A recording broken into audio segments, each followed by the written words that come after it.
Buenas. A gente vai encerrar, então, o estudo dos compostos inorgânicos, aprofundando em algumas reações bem específicas. A gente já vem explorando a parte de reações inorgânicas desde a aula de sais, né? A gente começou o estudo dos inorgânicos falando de eletrólitos, passamos por ácidos, bases, sais. Durante o estudo dos sais, peraí, calma. Durante o estudo dos sais, a gente falou um pouco das reações de neutralização, que talvez não, certamente são as reações mais importantes dentro dessa parte. Falamos um pouquinho de algumas reações envolvendo óxidos, óxido reagindo com água, óxido reagindo com base, enfim. E aí agora a gente vai pegar dois tipos de reação que são muito importantes: as reações de deslocamento e as reações de dupla troca. Das quais a neutralização é um exemplo, né? A reação de neutralização, ela é um exemplo de reação de dupla troca. No entanto, a gente precisa abordar um pouquinho essas reações por dois motivos. Primeiro, existem outras dupla trocas que são importantes, tão importantes quanto as neutralizações, né? Reação entre sal e ácido, reação entre sais, tá? E as reações de deslocamento, que a gente vai estudar hoje nessa aula, elas são muito importantes porque elas são, na verdade, uma preparação para a eletroquímica. Quando a gente vai estudar depois lá no segundo semestre a parte de pilha, a parte de eletrólise e até mesmo a parte de oxirredução, né? A gente vai ver que as reações de deslocamento, elas estão dentro desse campo de estudo. As reações de deslocamento, elas são o caso mais importante de reação de oxirredução para vestibular. Então, o nosso objetivo, nessas duas aulas de encerramento, né, hoje e amanhã, é falar dessas duas reações. Hoje a gente fala de deslocamento e amanhã a gente fala de dupla troca, tá bom? Beleza? Aqui eu vou colocar um resumo do que a gente vai fazer. O que a gente vai fazer, tá? A gente vai dividir o estudo em três momentos, tá? O primeiro momento é um momento bem rápido. A gente vai falar de reações gerais, que eu chamo, que são síntese e análise. São tipos de reações, tá? Que a gente vai classificar a partir de algumas situações. Aí depois a gente aprofunda no deslocamento, hoje, e amanhã a gente fala da dupla troca, tá bom? É basicamente isso que a gente vai fazer. De tudo isso aqui, o que pode cair em questões de vestibular? Tá? Deslocamento e dupla troca, tá? Bom, a gente começa falando um pouquinho do que a gente chama de sinal de reação.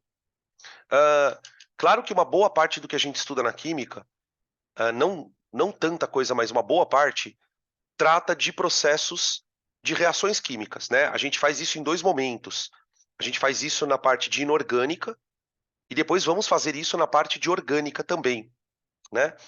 E na parte de estequiometria, a gente também fala um pouco de reações, mas só que na parte de estequiometria, a gente está mais preocupado em falar da parte do que diz respeito às quantidades, né? Tipo, quanto de reagente eu tenho que usar e quanto de produto. A novidade é que a gente vai observar e vai começar a perceber que, ao contrário do que a gente imagina, reações não se decoram. Reação, raramente você vai decorar uma reação. Por quê? Porque, primeiro, toda reação é um processo de transformação, né? Reagir, né, que é o termo que a gente usa muito na química, significa transformar. E qual é a parte legal da história? Toda reação tem um mecanismo. Essa frase ela é muito importante no estudo de reações. Quanto mais cedo você percebe o mecanismo, menos você tem que decorar das reações, tá? Principalmente as reações que o vestibular cobra da gente, aquelas que você tem que conhecer, né? Então, neutralização, dupla troca. Na orgânica, você tem umas reações muito loucas lá, né? Esterificação, adição. Todas essas reações elas têm por trás um mecanismo. E o que é o mecanismo? O mecanismo é o jeito da reação acontecer. Então, o nosso foco aqui, gente, não é ficar botando um monte de reação na tela. Ah, isso aqui é assim. É aprender como montar a reação. Porque quando você aprende como montar, o cara pode te dar a substância que for. Você monta a reação para ele. Tá? Então, esse é o objetivo. Digamos assim, empoderar vocês nesse processo. Porque uma das coisas que os alunos se queixam muito é, puta, professor, tem que decorar um monte de reação. Não, não tem que decorar nada. Se você está decorando, é porque você ainda não percebeu que existe um mecanismo. Então a gente vai focar no mecanismo, tá? E para isso, a gente precisa entender que toda vez que uma reação acontece, ela vai te mandar um sinal.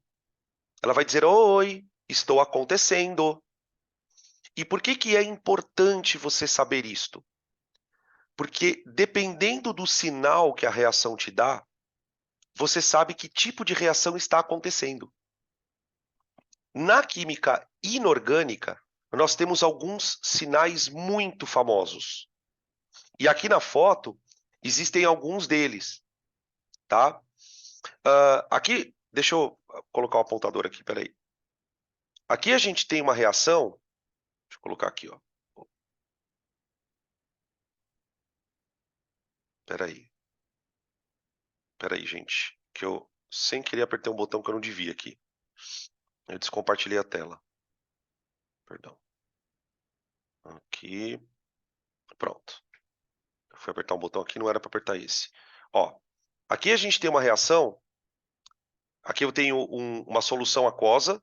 Isso aqui é um Erlenmeyer, né? Ó. Isso aqui é um Erlenmeyer, tá? Chama Erlenmeyer, esse vidrinho de laboratório. Aqui tem uma solução aquosa, tá? Percebam que é uma solução cristalina, sistema homogêneo. Aqui o cara tá gotejando. Aqui, tá vendo um conta-gotas? Ele tá gotejando uma substância também incolor. E aí, para nossa surpresa, quando as duas substâncias que estão nas duas soluções, né, entram em contato, a gente tem a formação de uma coisa amarela aqui, ó, tá?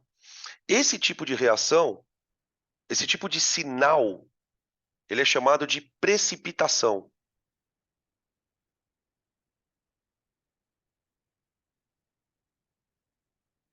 Precipitação. A precipitação é um indicativo de que está acontecendo uma reação. Aí você fala assim, mas por quê, Danilo? Porque a precipitação ocorre quando duas substâncias se misturam e a partir dali ocorre a formação de uma substância, de um produto, que não é solúvel na água. Então, muitas reações de dupla troca, sobretudo, acontecem com a formação de precipitados. Tá? A precipitação indica a formação de compostos de baixa solubilidade.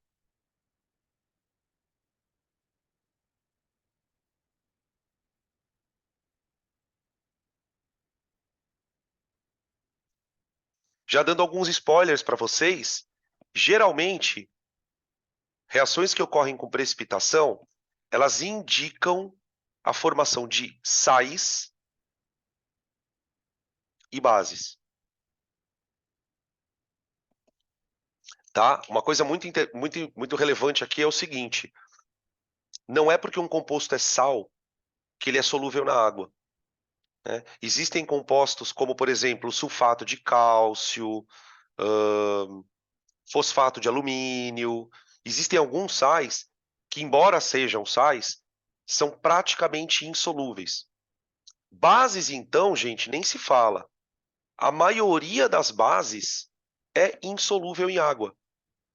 Né? Eu poderia contar, acho que nos dedos de uma mão, quais são as bases solúveis. Né? Então, eu poderia citar, né, quem são as bases solúveis?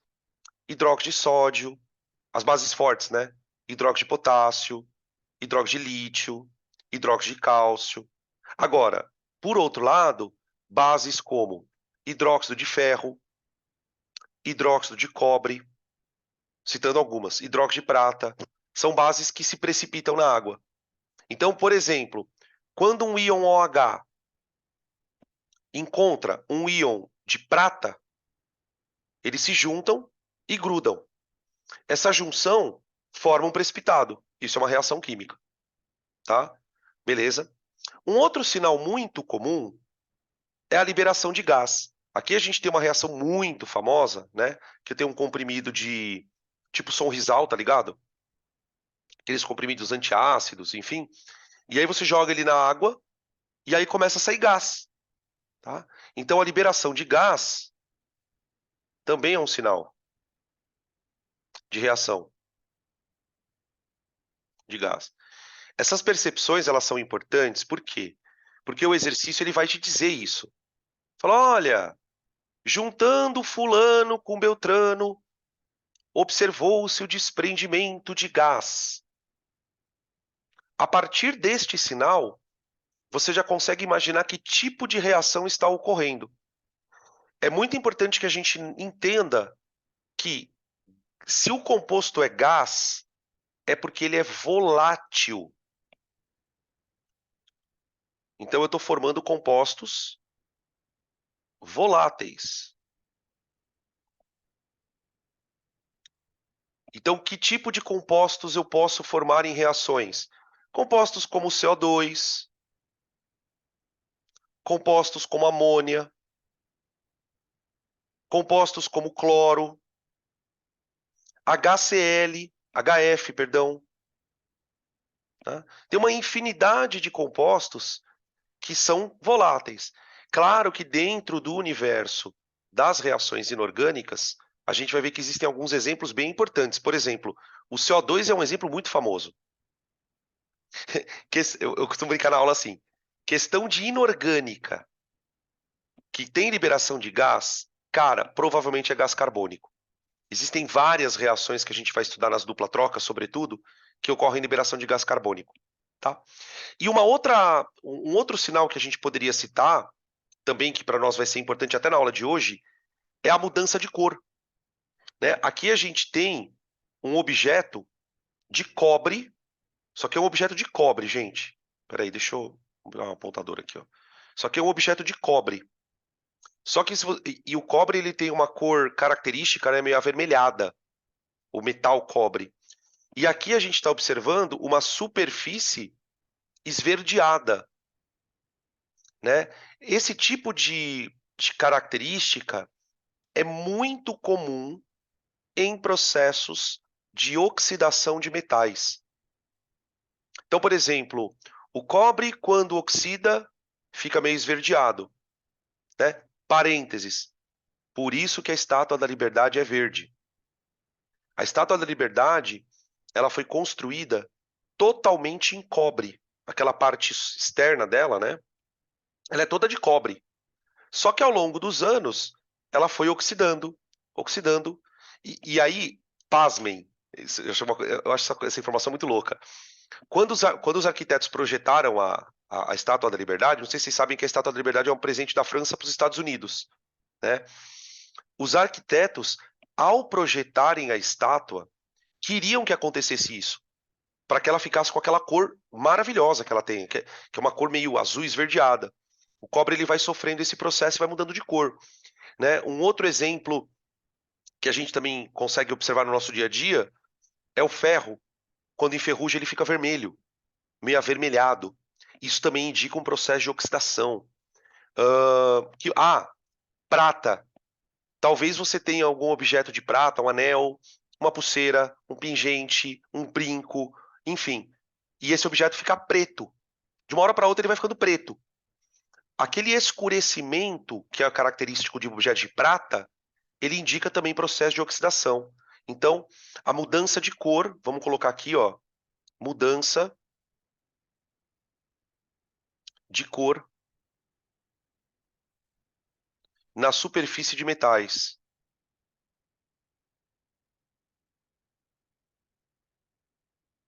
De metais. E a gente vai falar muito sobre isso hoje, tá? Esse processo, ele é chamado de maneira popular de corrosão, né? Corrosão, né? O metal ele vai corroendo, tá? Esse processo de corrosão, na realidade, ele é uma reação de óxido-redução. Tá? Eu não coloquei aqui também foto nenhuma, mas eu poderia citar um outro sinal. Mudança de temperatura. Por exemplo, quando você neutraliza um ácido com uma base, e isso é uma vivência que infelizmente vocês não têm, porque não tiveram experiência de laboratório na escola, mas quando você vai fazer uma neutralização, por exemplo, você tem lá uma solução de NaOH, e aí você vai neutralizar ela com uma solução de ácido sulfúrico, por exemplo. Quando você mistura as duas soluções, a água fica quente.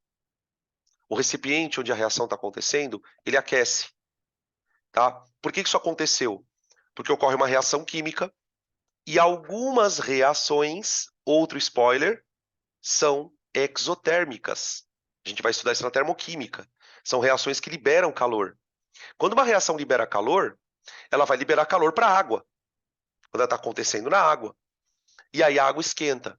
Então eu poderia citar também aqui um outro sinal, a mudança de temperatura.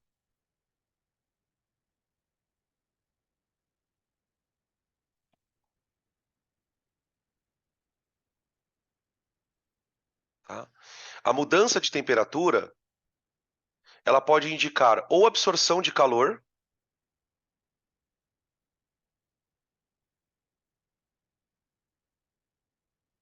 então, por exemplo, tem algumas reações que você mistura os reagentes e esfria, o copo fica frio, tá?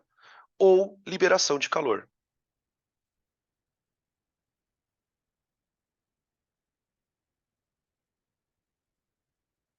Bom, tá bem?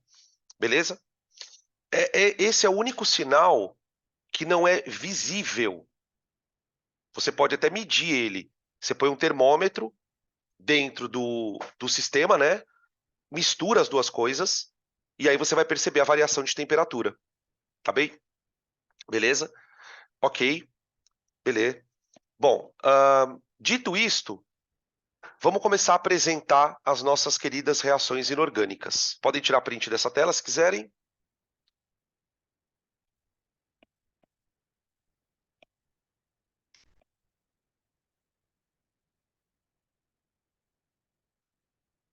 Beleza. Esse primeiro tópico eu chamei de reações gerais. Essas reações, eu chamo de gerais porque elas não têm um mecanismo específico. E aí, por que eu faço questão de escrever isso no slide? Porque essas reações, você não precisa saber montá-las. Geralmente o exercício te dá essas reações e você vai fazer alguma coisa com elas, tá? Mas elas não têm mecanismos específicos. Cada uma acontece de um jeito diferente, tá? A gente pode agrupar essas reações em duas categorias. As que nós chamamos de reações de síntese e as reações de análise, tá? As reações de síntese também são chamadas de adição.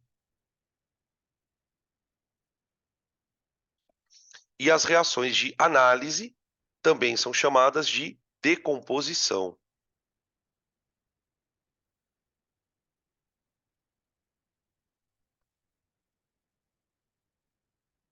Tá bom? Vamos citar alguns exemplos. Como reação de síntese, eu posso citar dois exemplos bem importantes para nós. O primeiro deles é o exemplo de. Opa, nada a ver. Síntese da amônia,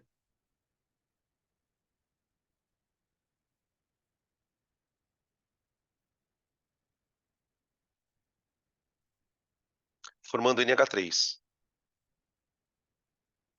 Tá? Quando vocês forem fazer exercícios de reações inorgânicas, quando vocês forem fazer exercícios de equilíbrio, cara, vai aparecer pra caramba. Estão falando aqui no chat também. Na orgânica tem reação de adição também. Sim, também. Só que a reação na orgânica ela tem um mecanismo bem específico. Então, quando a gente for estudar a reação de adição na orgânica, a gente vai falar dos mecanismos dela, regra de Markovnikov, tá? Tem toda uma situação. Na inorgânica, elas são mais aleatórias, tá? O que você precisa saber delas, né? Por que ela chama síntese? Né? A reação de síntese, ela tem um padrão. Qual que é o padrão? Você tem aqui, por exemplo, dois reagentes e forma um produto. Então é como se você juntasse duas coisas, tá? Aqui nesse caso, eu coloquei duas substâncias simples para fazer a reação. Mas não precisa ser duas substâncias simples. Pode ser duas compostas. Por exemplo, uma outra que a gente pode explorar aqui um pouquinho é essa daqui, ó.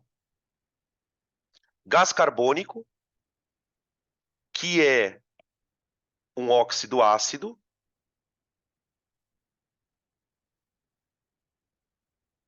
Ele é um óxido de caráter ácido. A gente já discutiu isso na aula de neutralização, né? Reagindo com CaO, que é um óxido alcalino.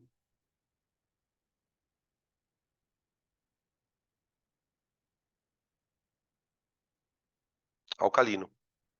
Quando você junta dois óxidos, quando você mistura dois óxidos, um de caráter ácido e um de caráter básico, também rola uma neutralização. E aí o produto, adivinha o que é? Um sal. Carbonato de cálcio, que é um sal, tá? Só não vai formar água, porque não tem hidrogênio. Não tem hidrogênio nem no ácido, nem no óxido ácido e nem no óxido básico. Então percebam aqui que eu tenho duas reações bem diferentes, tá? Cada uma do seu jeito acontecendo. E as duas são chamadas de síntese apenas pelo fato delas terem esse padrão, tá? A reação, a reação de cima, deixa eu contar uma curiosidade para vocês. A reação de cima, ela foi muito importante na Segunda Guerra Mundial. Quando Hitler assumiu lá o governo na Alemanha e implantou lá o sistema nazista e começou a fazer os processos de expansão, começou a brigar com os países e entrar na guerra, existia um problema muito grande para a indústria de guerra alemã, que era produzir pólvora, tá? Por quê? Para produzir pólvora, a matéria-prima é amônia. Então, a amônia é o produto, é a substância mais importante na produção da pólvora. E toda a indústria de guerra precisava da pólvora. Tinham dois químicos, um deles, inclusive, era bem amigo do Einstein, chamado Fritz Haber e o Friedrich Bosch, que desenvolveram uma técnica industrial para produzir amônia, que é a síntese da amônia. O processo em si chama síntese Haber-Bosch, em homenagem aos dois caras, né? Esses dois caras conseguiram fazer, porque tem algumas questões que são bem complicadas para produzir amônia. Ela é um processo de baixo rendimento, é uma reação muito lenta. Então, a Alemanha precisava de muita pólvora e não tinha tanto tempo para produzir. Quando esses caras, financiados pelo nazismo, evidentemente, conseguiram desenvolver essa técnica para produzir amônia, a Alemanha deu um salto à frente das outras nações. Então, principalmente se vocês acompanham a história, vocês sabem que no começo da Segunda Guerra, a Alemanha fez uma baita de uma expansão territorial, né? Conseguiu conquistar quase toda a Europa. Invadiu a França, a Bélgica, chegou a invadir a União Soviética, ficou com o exército na União Soviética até o final da Segunda Guerra, tá? E essa expansão rápida, um dos fatores, né, que fez a expansão da Alemanha ser tão rápida, foi o desenvolvimento dessa reação em escala industrial, né? Porque a partir do momento que você consegue desenvolver um processo de amônia na escala industrial, você consegue produzir pólvora mais rápido, tá? Depois, evidentemente, as outras nações conseguiram fazer isso também, tá bom? Então, vocês vão ouvir falar desse processo, ele é chamado de síntese de Haber-Bosch. Haber-Bosch. Inclusive, aí vai uma fofoca. O Haber, o Fritz Haber, ele era amigo pessoal do Einstein. Tanto é que quando o Einstein se separa da mulher, da Mileva, ele vai morar na casa do Fritz Haber. E o Fritz Haber, ele faz tudo o que é possível e impossível para tentar reatar os dois. Sabe quando o cara fica, sabe, ah, não, ele é legal. Ah, não, ela é legal. Tipo, fica falando um pro outro, mas não deu certo. Quando que a amizade dos dois quebrou? Quando ele começou a fazer esse processo. Porque o Einstein era pacifista.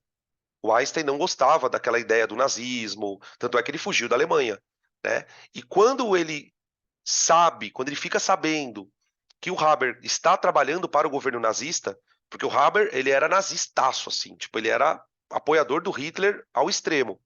Era um cara misógino, um cara super racista, né? A gente muitas vezes, eu falo por mim, né? Eu tinha uma ideia de que cientista era tudo bonzinho. Eu achava que só porque o cara estudava ciência, ele era bonzinho. E não é verdade, né? E aí o que que aconteceu? O Haber, o Einstein, vendo essa conduta do amigo, ele chega a escrever cartas já nos Estados Unidos pro amigo, fala, meu, não faz isso, tal.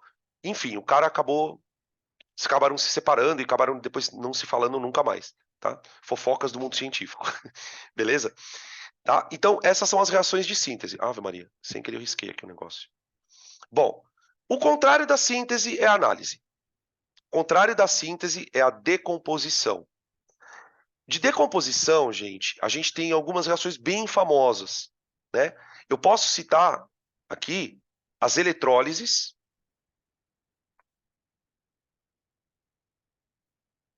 Eu vou colocar no plural, porque eu faço questão de colocar duas, tá? Uma das eletrólises mais famosas é a eletrólise da bauxita.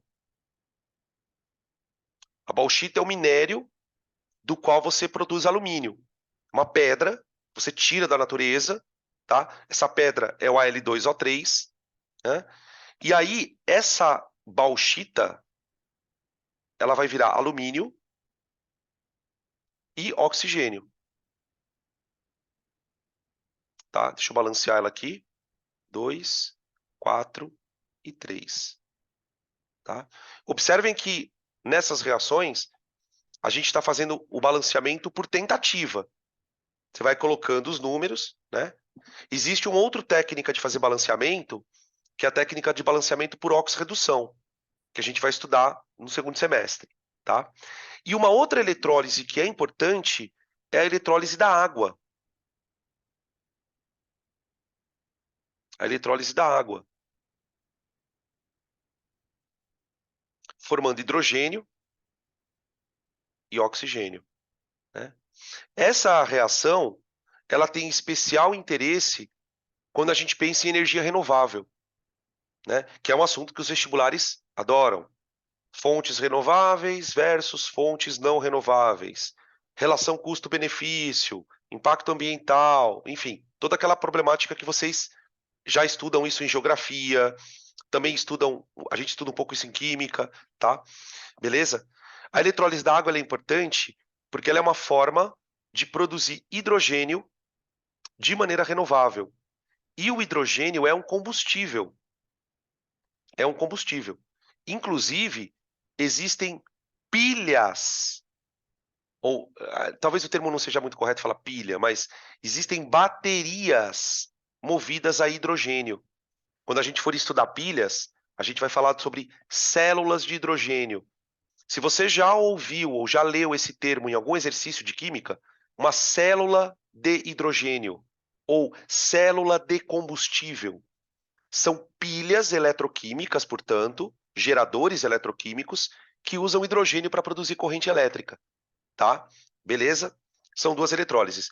Uma outra reação que eu poderia dizer aqui de decomposição são as termólises. Termólises. Termólises. Uma termólise muito famosa acontece no pão da padaria. O pão da padaria.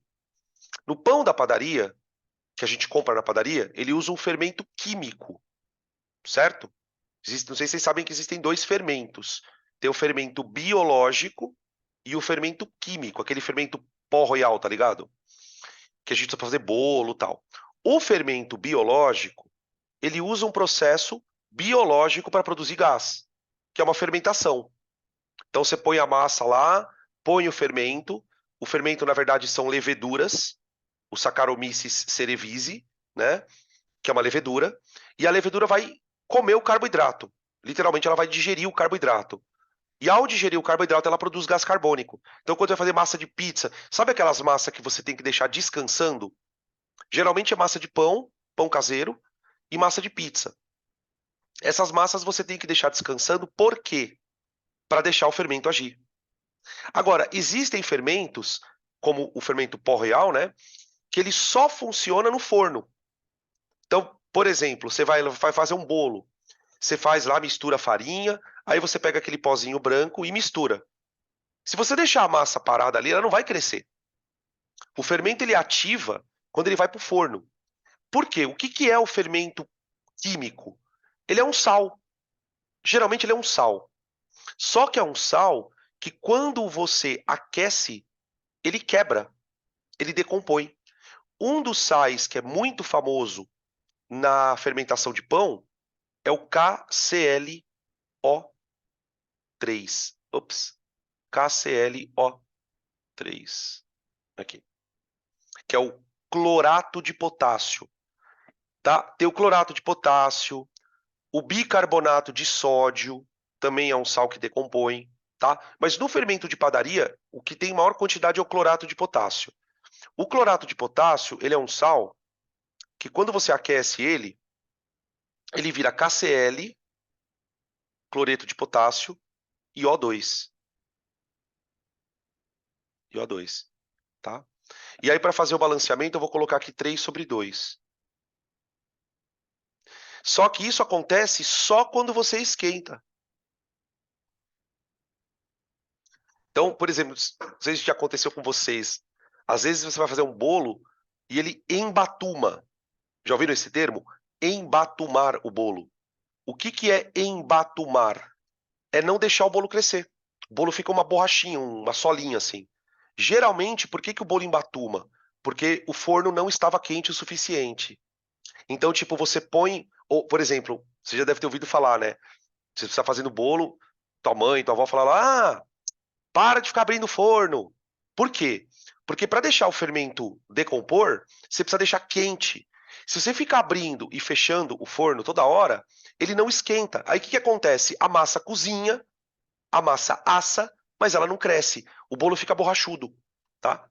O bolo embatumado, exatamente, tá? Beleza? As eletrólises, elas são representadas pela letrinha I, assim, ó, I, que é a corrente elétrica, tá? Geralmente a gente coloca o símbolozinho do que faz a decomposição acontecer. Então, se for uma eletrólise, você põe a letrinha I, que é corrente elétrica. Se for uma termólise, você põe o triângulozinho para aquecimento, tá bem? Aqui tem uma perguntinha que já apareceu, ó. Dan, as de análise não precisam de um mecanismo específico? Porque, tipo, eletrólise precisa de eletricidade, termólise precisa de calor. Sim, só que assim, isso não é mecanismo. Isso é isso a gente chama de condição reacional, tá? Mecanismo é o jeito que a reação ocorre, que é, o que que acontece nesse processo?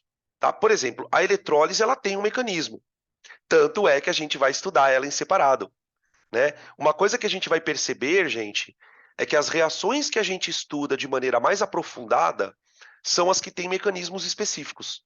Então, tipo, a gente vai depois descobrir, né, lá na frente, que toda a eletrólise acontece do mesmo jeito. Independente do que se está eletrolizando é água, do que se está eletrolizando é, enfim, tá? Beleza? As termólises, elas não têm mecanismos específicos. Elas acontecem cada uma lá da sua maneira, tá bem? Beleza. Beleza. Acho que eu não vou mais falar muito sobre essas reações, não. Já falamos até demais aqui o que precisava, tá? Podem tirar print para a gente começar a falar dos deslocamentos agora.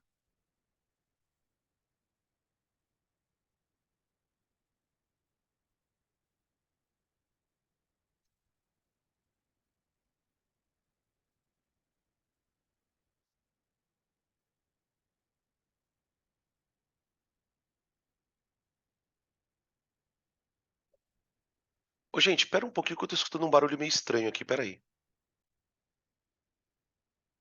Pronto, voltei aqui, nada demais. Deslocamento.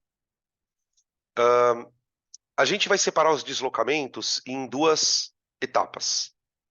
A primeira etapa é a mais importante, que é o que a gente vai chamar de deslocamento de metais. Tá bem? Primeiro, vamos olhar para os deslocamentos, de maneira geral. Peraí, opa. Aqui. Vamos lá. Como é que você vai reconhecer uma reação de deslocamento?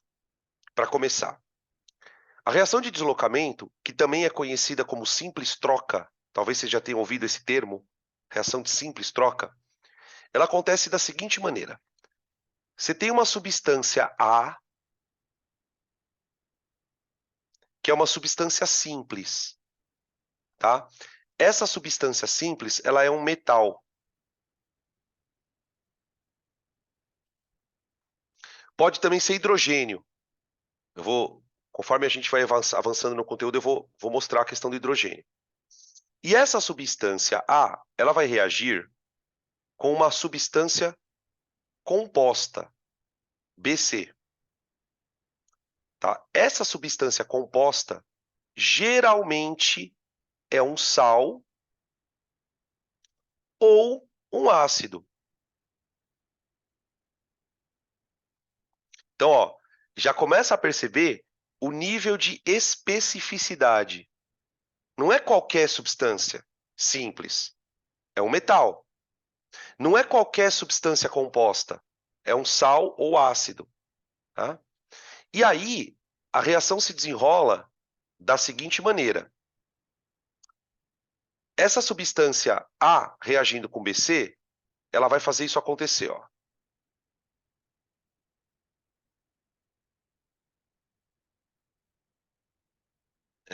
Nas apostilas, nos resumos de vestibular, a gente, quando observa esse tipo de reação, geralmente a pessoa que escreveu o material, ela mostra uma setinha fazendo assim, tá? A gente costuma dizer que A deslocou. Peraí, deixa eu colocar mais para baixo aqui. Aqui, ó. Dizemos que, que A deslocou B. Deslocou B. Tá? Por que ela é chamada de simples troca? Porque se você pensar tipo, tipo Lego, tá ligado? Lego. Você desgruda o B do C e coloca o A no lugar dele. Tá? Então você pode ter o metal deslocando um elemento, o hidrogênio deslocando um elemento. Tá? Só que o nosso objetivo, como eu disse aqui, é olhar para o mecanismo. Isso que a gente está mostrando aqui não é mecanismo, isso aqui é brincar de Lego. O que nós precisamos entender é o que está por trás do deslocamento. O que está por trás do deslocamento? Tá?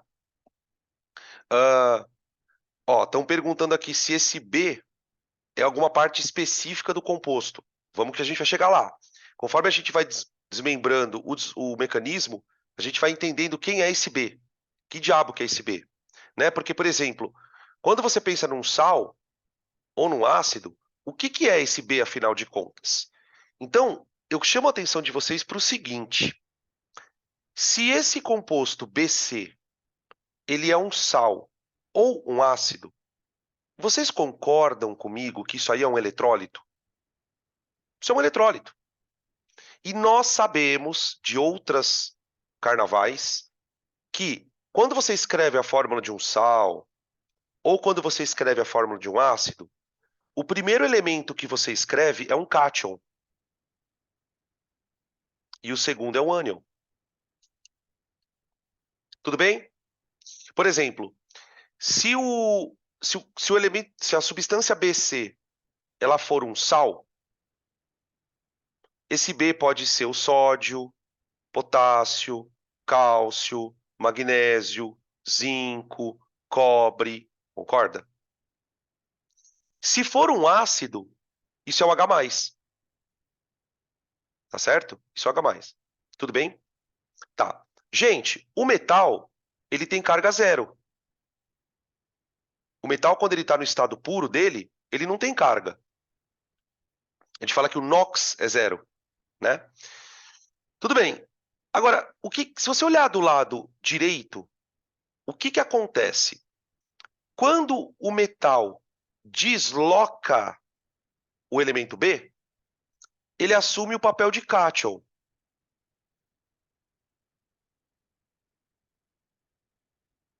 E o elemento B, que era um cátion, fica com carga zero.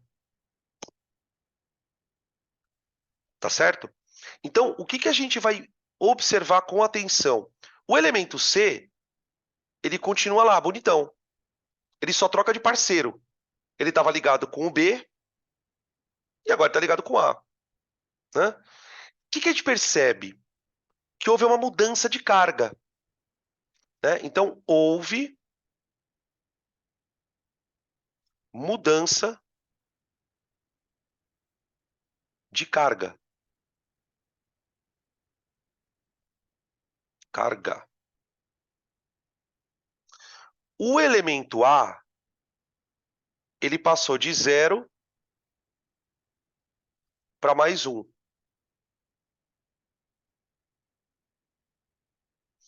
E o elemento B passou de +1 para 0. Faz sentido isso? Agora me diz uma coisa. Como que um elemento... aliás, como não? O que pode fazer um elemento mudar sua carga, gente? Vocês conseguem imaginar? O que faria, por exemplo, um elemento ter carga zero e, de repente, do outro lado, aparecer com carga +1? Ou, posso pensar no elemento B, né? O que faria o elemento B ter carga +1 e aparecer com carga zero? A resposta tem 3 palavras. Ou 2, depende do que você quiser. Troca de elétrons. Troca de elétrons. Ó, estão escrevendo aqui. Tem a ver com reatividade? Tem a ver com reatividade. Mas o que é reatividade nesse contexto? É a troca de elétrons. Aí escreveram aqui na sequência. Parece oxirredução. Parece não, gente. É oxirredução. É uma oxirredução. O que aconteceu, na verdade? O elemento A, por algum motivo, perdeu elétron para o B. Na hora que os caras estão deslocando, que a gente chama de deslocar, está havendo uma troca de elétrons. O elemento A perde elétrons, então eu digo que ó, A perdeu elétrons,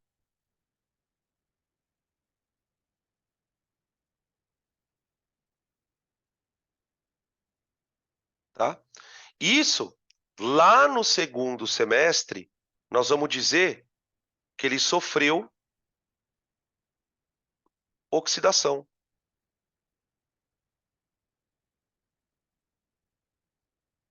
Ele oxidou, tá? Oxidação para a gente é sinônimo de perda de elétrons.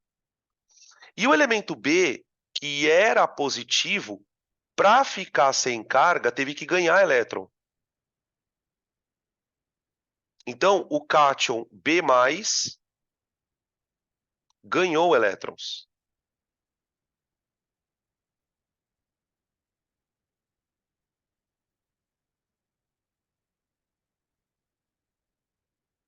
Ele ganhou elétrons. Então, eu vou dizer que ele sofreu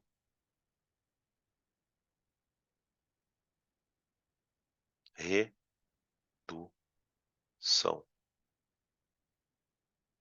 Tá? E o elemento C? O elemento C, o que a gente percebe? Ele tinha uma carga negativa, não importa o que ele seja, né? Pode ser um ânion de um sal, ou pode ser um ânion de um ácido, tanto faz. e ele manteve o NOx, ele manteve a carga. O íon C- é chamado de íon espectador.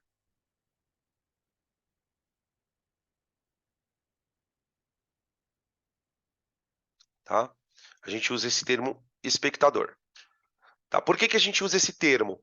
É uma forma de dizer ou de sugerir que ele não reagiu. Ele não reagiu. Você fala, como não reagiu, Danilo? Ele estava ligado com o B e agora está ligado com o A. Como é que não reagiu? Gente, reagir significa transformar. As únicas espécies que de alguma maneira sofreram transformações foram o A e o B, porque mudou a carga. Então, por exemplo, se esse elemento A for o cobre, ele vai virar cobre 2.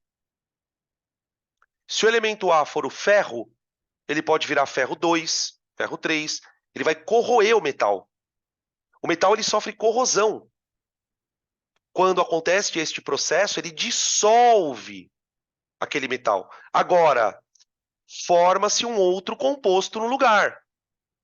Por exemplo, se o elemento B for um metal, ele vai sofrer aquilo que a gente chama na pilha de deposição.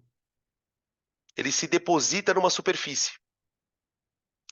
Se o elemento B for hidrogênio, ocorre liberação de gás.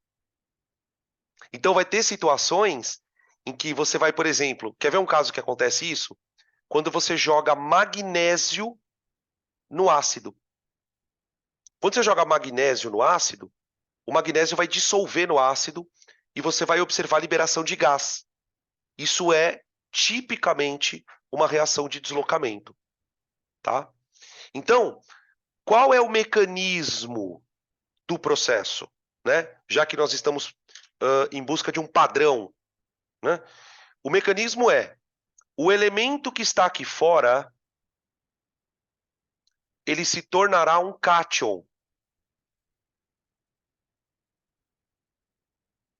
Tá vendo? O elemento que está lá fora, ele se tornará um cátion. Se o elemento aqui fora for o hidrogênio,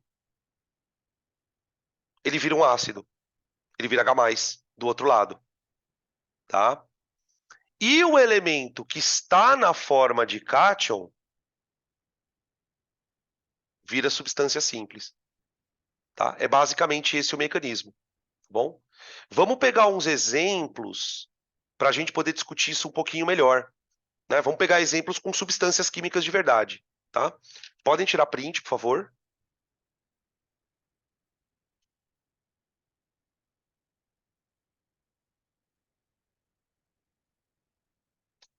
Beleza.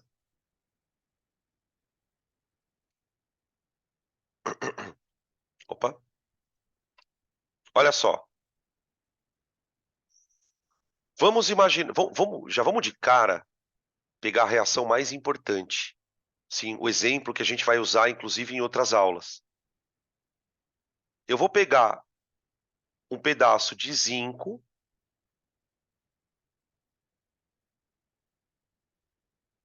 e vou mergulhar esse pedaço de zinco numa solução de sulfato de cobre.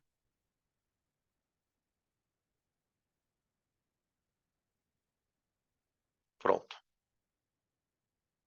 Tá aí. Então, o zinco vai reagir com o sulfato de cobre. Observem o seguinte, gente. O cobre que está aqui, ele tem carga +2. Lembra que o cobre, gente, ele tem carga dupla. Tem carga dupla, tá? Ele pode ser +1 ou +2. Nesse caso, eu sei que a carga dele é +2, porque o sulfato é -2. Né? Beleza. Aí o que vai acontecer? O elemento que está aqui fora, ele vai sofrer oxidação. Então, o zinco ele vai se tornar um cátion. Ele vai se tornar um cátion. Em contrapartida, o cobre vai reduzir. Então, o cobre se transforma em cobre metálico e o zinco se transforma num cátion e ele aparece combinado com o sulfato. Olha aqui. Tá aí. Isso é um exemplo. Esse exemplo aqui, para quem lembrar um pouco da parte de pilha, é a pilha de Daniel funcionando. A pilha de Daniel ela funciona a partir desse tipo de mecanismo, tá? Porque o que acontece aqui? Qual é a beleza da história? Enquanto a reação ocorre, o zinco ele doa elétrons para o cobre. O zinco perde elétron e o cobre ganha elétron, tá? E é justamente essa troca de elétrons que gera energia elétrica na pilha. A pilha vai gerar uma diferença de potencial, né? O zinco, ele vai ter um potencial de oxidação. O cobre vai ter um potencial de redução, né? A gente falou sobre potencial na aula de hoje na física. E essa diferença de potencial é que vai fazer os elétrons andarem de um lado para o outro, tá? Essa diferença de potencial é o que escreveram aqui no chat, que a gente chama de reatividade, tá? Observem uma coisa nesse desenho que eu coloquei aqui em cima. Ó, ó. Aqui você tem uma tabela que a gente chama de tabela de reatividade dos cátions, tá? O que essa tabela me diz?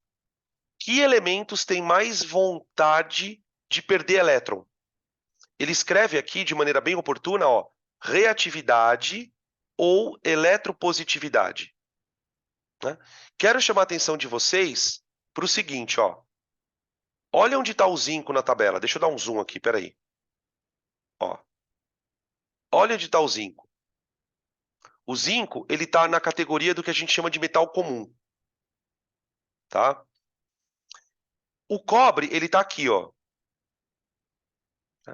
Quanto mais para a esquerda tiver o metal, maior é a tendência que ele tem de perder elétron. Então, quando eu reajo o zinco com o zinco ele tem uma capacidade de dar elétron para o cobre. Então, ele vai dar o elétron para o cobre. Tá? Ele tem essa diferença aqui. Ó. Tá? Agora, o que é o curioso na história? O curioso é o seguinte, ó. Se eu tentar fazer isso aqui, ó,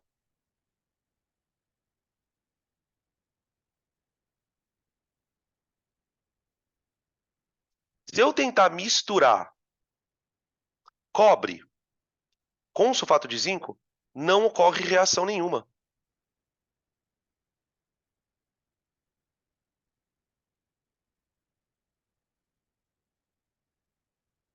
Por que não ocorre reação?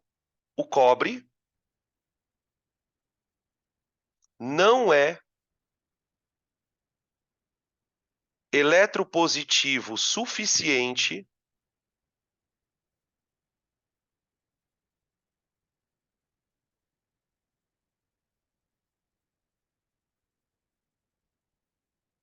para doar elétrons para o zinco, para oxidar. Né? E aí a gente, de maneira mais resumida, o que a gente fala? Que o zinco é mais reativo que o cobre. Então, o zinco ele consegue reagir com o cobre. Já o contrário, não. Então, onde que isso vai desembocar lá no vestibular? Você tem dois tipos de situação. Tem a situação que ele pede para você montar a reação, e vai ter situações em que ele vai te perguntar por que a reação não ocorre. Então ele fala, olha, quando eu mergulho um pedaço de zinco numa solução de sulfato de cobre, observa-se que o zinco corrói. Por que que se eu fizer o contrário, por que que se eu mergulhar uma barra de cobre, um pedaço de cobre numa solução de sulfato de zinco, isso não ocorre, né? Então, o que que a gente precisa observar? O metal que está aqui fora, ó, ele tem que ser mais reativo ou mais eletropositivo do que o cara que ele vai deslocar. Então, por exemplo, nessa fila aqui, ó, qual é o metal mais reativo? Potássio, seguido do bário, do cálcio, do sódio, do magnésio. Quais são os metais que não deslocam ninguém? O cobre, o ouro, por exemplo. O ouro é um metal, gente, que não enferruja. Agora eu entendo por que ele não enferruja. Porque ele não é eletropositivo o suficiente para doar elétron para alguém. Tá? Então, a nobreza de um metal, ela está associada à incapacidade de reagir. Por isso que a gente chama de nobre. Ele é nobre não porque ele é caro. Aliás, é o contrário. Ele é caro porque ele é nobre. Né? O fato dele ser nobre faz com que ele não reaja. Então, é um metal que não estraga. Então, não é à toa que os arqueólogos encontram peças de ouro do Egito Antigo de 4.000 anos. E o ouro tá lá, velho. Você não vai encontrar nenhuma peça de ferro de 4.000 anos, porque o ferro corroeu. Faz sentido isso para vocês? Tá? Beleza? Tá? Então, existe um complicador aqui. Qual é eventualmente o complicador? Eu tenho que saber essa fila aqui, ó. Tá? Claro, né, gente, que essa fila é gigante, porque em tese você teria todos os metais nessa fila. Fulano é mais reativo que o Beltrano. Só que quando é que a gente vai resolver o nosso problema? Quando a gente definir potencial de oxidação, né? Eu posso, inclusive, dizer o seguinte, colocar aqui uma OPS. Quanto maior for o que eu chamo de reatividade,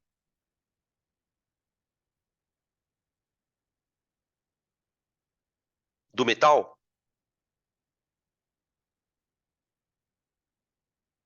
maior vai ser o que a gente vai chamar no segundo semestre de potencial de oxidação.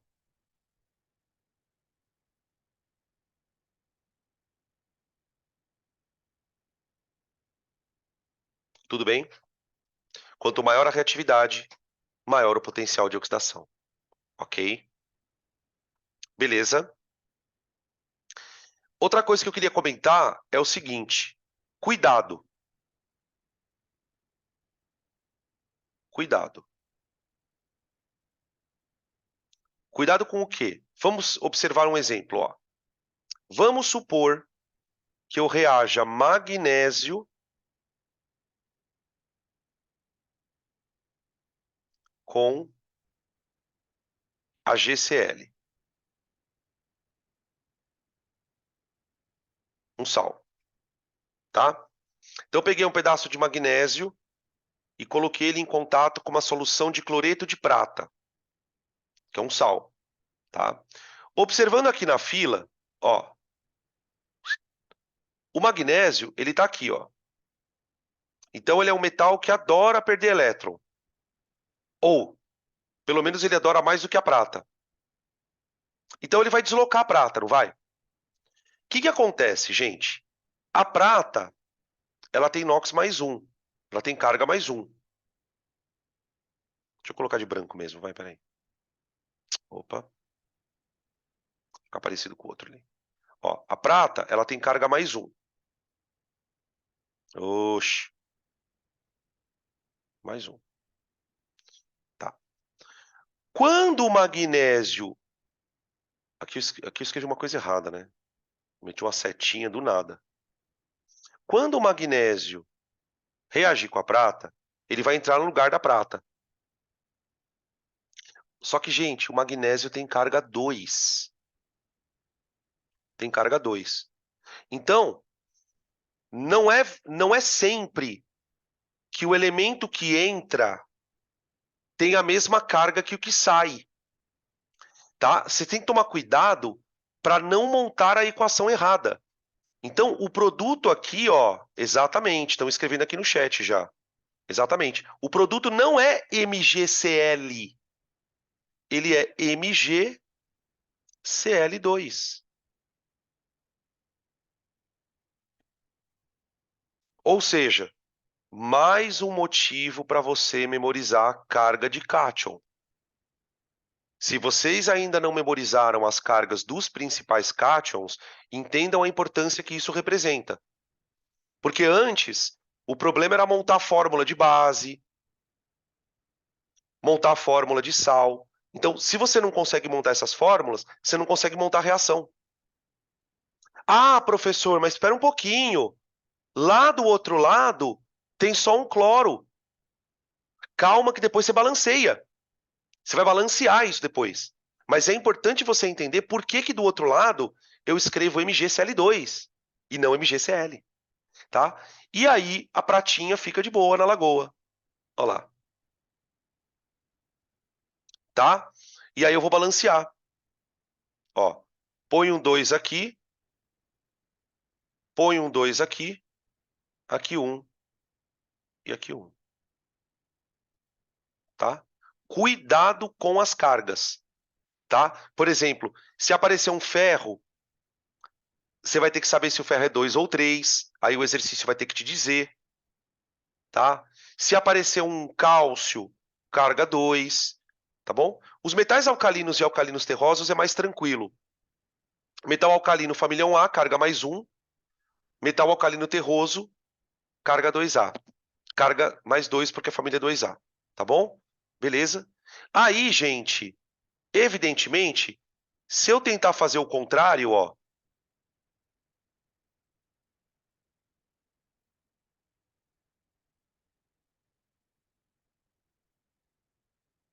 não ocorre reação.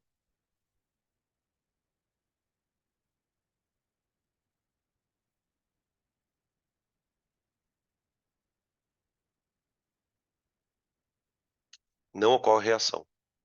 Tá? Quando a gente for discutir esse assunto na parte de eletroquímica, vai aparecer uns exercícios muito legais sobre isso. Ele fala assim: olha, eu gostaria de guardar sulfato de cobre dentro de um recipiente de metal. Eu preciso guardar uma solução de sulfato de cobre num recipiente de metal. Por que eu não posso guardar no metal zinco? Qual metal eu não posso guardar? Ele te dá uma lista de metal e fala: de que metal eu não, de que recipiente eu não poderia guardar esse sal? Você não pode guardar o sal no lugar onde vai reagir, né? Então, por exemplo, eu posso guardar cloreto de prata dentro de um recipiente feito de magnésio? Não. Se você colocar o sal dentro do recipiente, ele vai reagir com o recipiente e vai corroer o recipiente. Então, olha que louco, né? Não é só ácido que corrói as coisas. Essa ideia de que ácido corrói, ela é equivocada. Tem algumas coisas que de fato o ácido vai corroer, a gente vai discutir isso daqui a pouquinho, tá? Mas sal também pode corroer, porque o processo de corrosão, ele não é um processo necessariamente associado a um ácido. Ele é um processo associado a alguma coisa que está oxidando. Tudo bem? Beleza? Podem tirar print, por favor.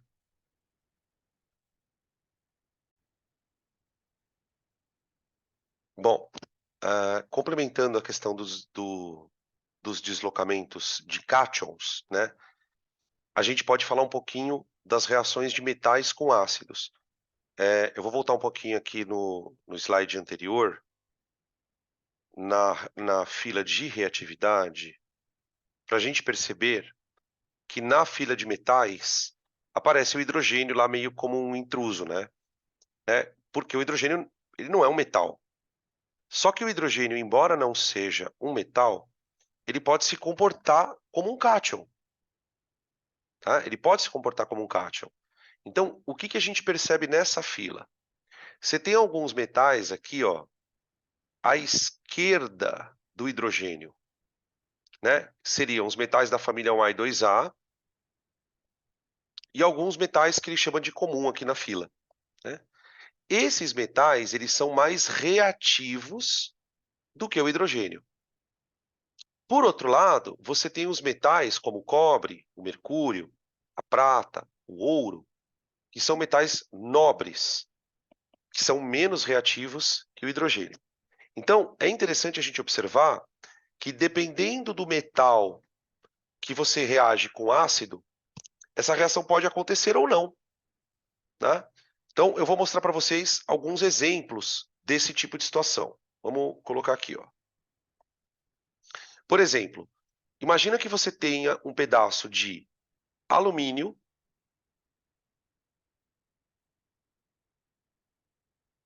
e você coloca o alumínio em contato com uma solução de ácido clorídrico. Tá bem? Tá. Na fila de reatividade, vou voltar um pouquinho aqui, ó.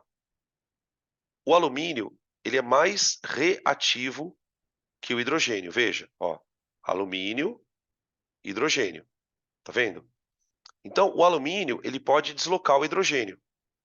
Então, quando o metal for colocado em contato com o ácido, o que vai acontecer? O alumínio, ele vai oxidar e o H+ vai reduzir. Então, o que vai acontecer nesse processo? O hidrogênio, ao reduzir, vira um gás. Olha lá, o desprendimento de gás, que a gente comentou no começo da aula. Tá? E o alumínio vai virar um cátion. Ele vai virar um cátion.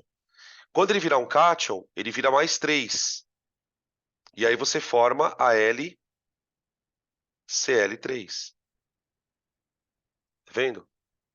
Então eu posso dizer que o ácido clorídrico, ele é capaz de corroer o alumínio.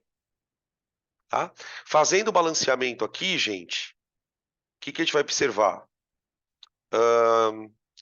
Eu vou balancear o alumínio, só que eu vou fazer o seguinte, eu vou colocar aqui, ó, um 2, um 2, um 2, tá? E aí eu vou botar um 2 aqui no alumínio. Tá? Por que eu vou colocar um 2 ali? Porque a hora que eu coloquei o 2 no cloreto de alumínio, eu passo a ter 6 cloros. Então eu vou colocar um 6 aqui, tá? E aqui eu vou colocar um 3 no hidrogênio. Tá? Aqui você tem um balanceamento 2, 6, 3, 2. Tá? Já é um balanceamento um pouquinho mais complexo. Né? Por que esses balanceamentos eles vão ficando mais complexos? Por causa da diferença de carga. Né? O hidrogênio tem carga mais 1. E o alumínio, aqui tem carga mais 3.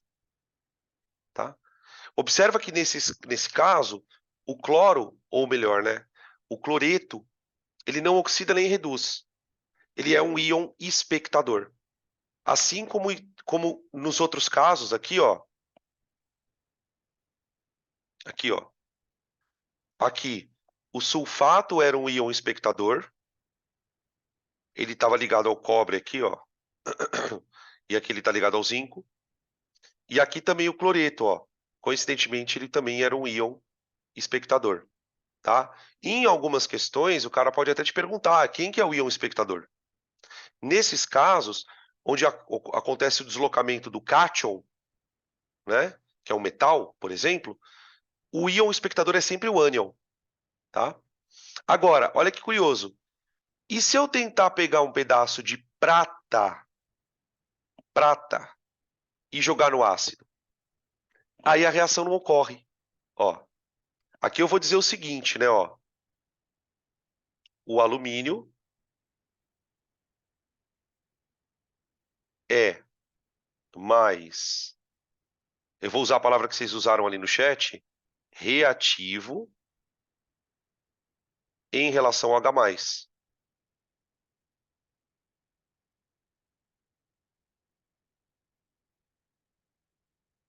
ao hidrogênio.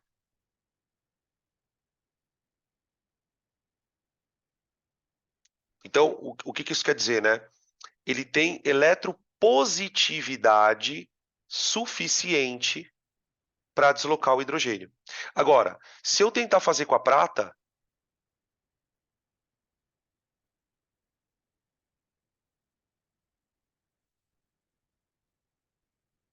não reage.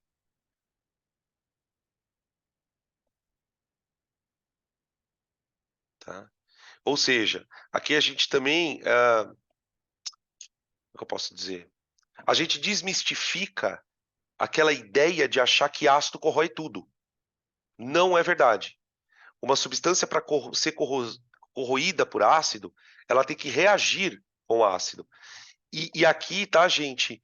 Não importa necessariamente a concentração do ácido.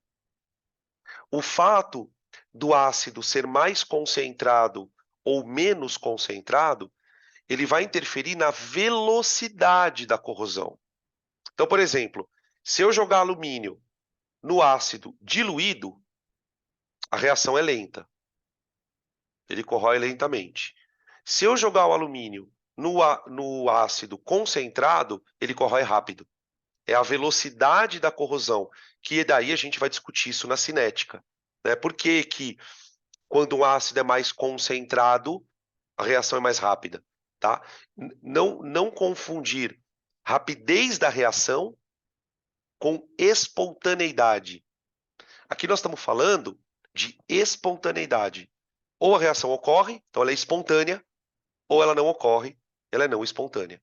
Tudo bem? Beleza? Podem tirar print.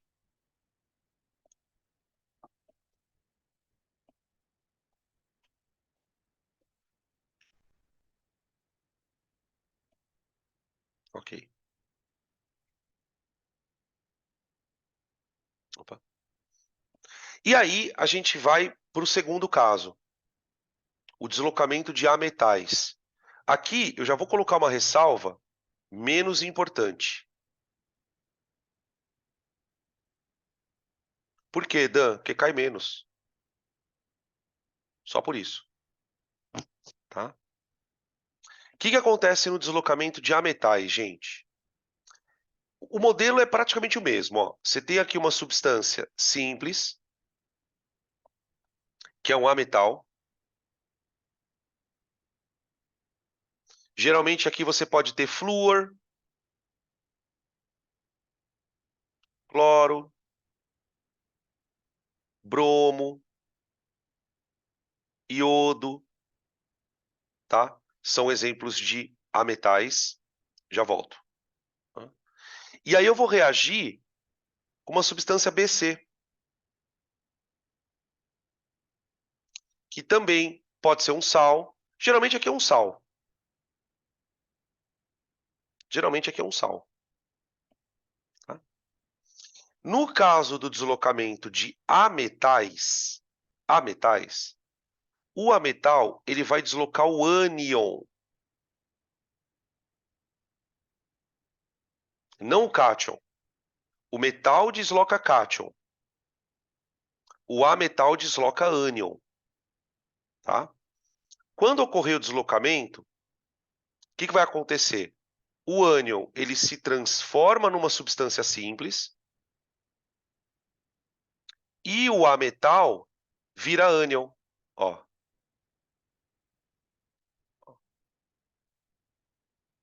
Olha só. Tá? Em termos de carga, né, gente? Em termos de carga, esse cara tem carga zero, esse cara tem carga negativa. Ó. Seria o ânion. Aqui é zero. Opa, aqui eu escrevi uma coisa errada. Espera aí. Antes que alguém puxe minha orelha. Aqui é a... Ó. Pronto. Ânion. Tá? Negativo. Tá? Nesse caso, o que está acontecendo em termos de mecanismo? O elemento A vai receber elétrons e vai se tornar um ânion.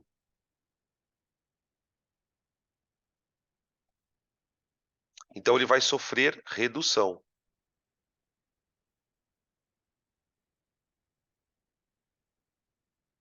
Ele recebe elétron. Recebe elétron de quem, Danilo? Do ânion. Porque, veja, o ânion é negativo. Para o ânion se tornar uma substância com carga zero, ele vai ter que perder elétron. Ele vai ter que perder elétron. Então, na verdade, os elétrons estão saindo do ânion, daqui, ó,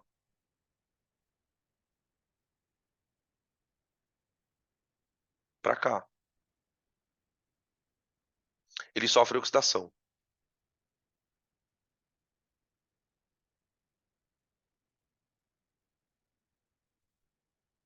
Tá? Aqui também tem uma condição de ocorrência. Não é sempre que essa reação acontece. Para que essa reação ocorra, vou escrever aqui, ó, importante.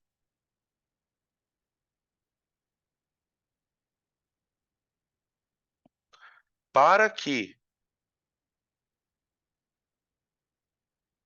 a reação ocorra,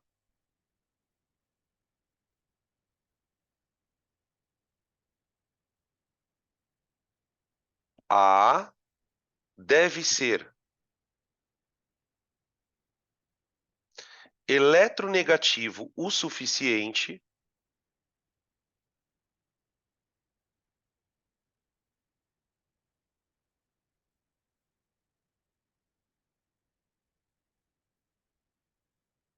para, entre aspas, roubar, roubar é foda, elétrons do ânion.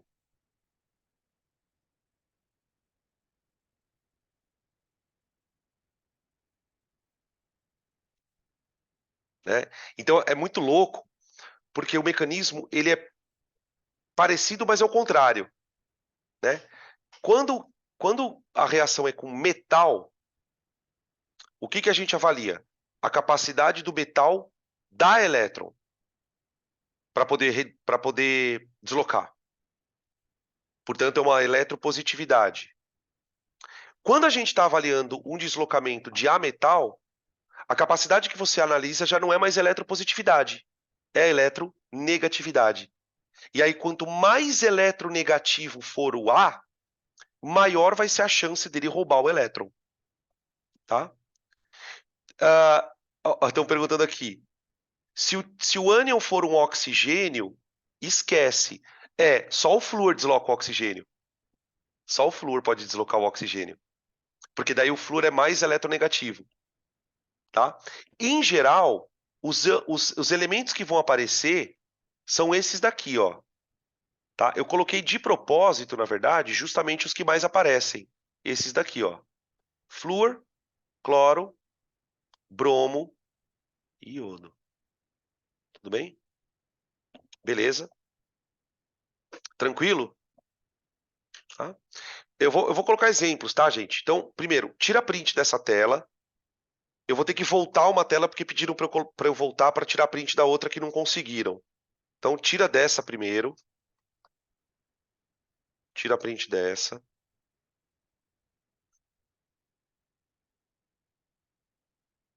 Beleza. Ok. Agora eu vou voltar na tela anterior, tá? Voltei na tela anterior. Tinham pedido para eu tirar print dessa daqui.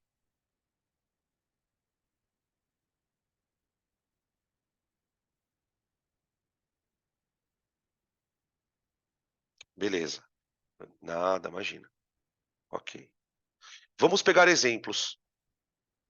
Exemplos. Ó, eu vou pegar cloro, que é um gás, e vou misturar numa solução de NaBr, um sal. cloro misturado numa solução de NaBr. Tá. O cloro é o candidato a sofrer redução. Tá? Nesse caso, a gente vai lembrar da fila de eletronegatividade. Vou pegar só os ametais que aparecem, tá? Só os ametais que aparecem. Flúor, cloro, bromo e iodo. Tá? Acho que é por isso que também que não cai muito, porque os exemplos são muito restritos quando aparecem, tá? Então, ó, o cloro, ele é mais eletronegativo que o bromo. Então ele tem uma tendência de puxar elétron maior que o bromo. Então o que vai acontecer? O cloro vai reduzir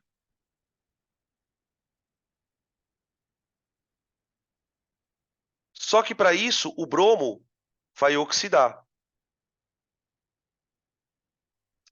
Ele vai oxidar. E aí nós teremos então a formação do quê? De NaCl, o cloro vira ânion, né? Ânion com carga -1 também. Nesse caso, uma outra coisa que torna esse deslocamento mais fácil é que todo mundo vai ter carga -1. O flúor vai ter carga -1, o cloro e o bromo e o iodo, tá? E aí o bromo ele vira Br2, uma molécula diatômica, tá? Uma molécula diatômica. Aí esse bromo fica dissolvido na água. Tá aqui, ó. Tá aí um deslocamento de ametal, tá? Quando que o deslocamento não ocorre? Então, atenção. Atenção. Imaginem, por exemplo, eu pegar iodo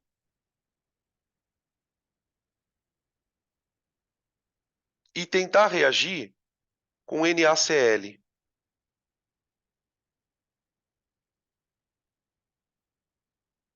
Tá? Nesse caso aqui, gente, não vai ter reação. Não ocorrerá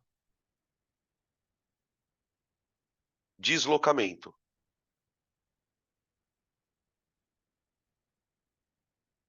Por quê? Pois o iodo não é eletronegativo o suficiente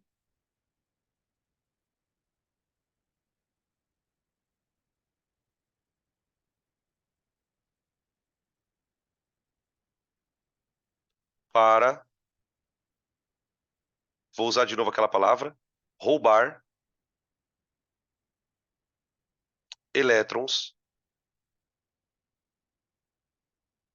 do íon cloro.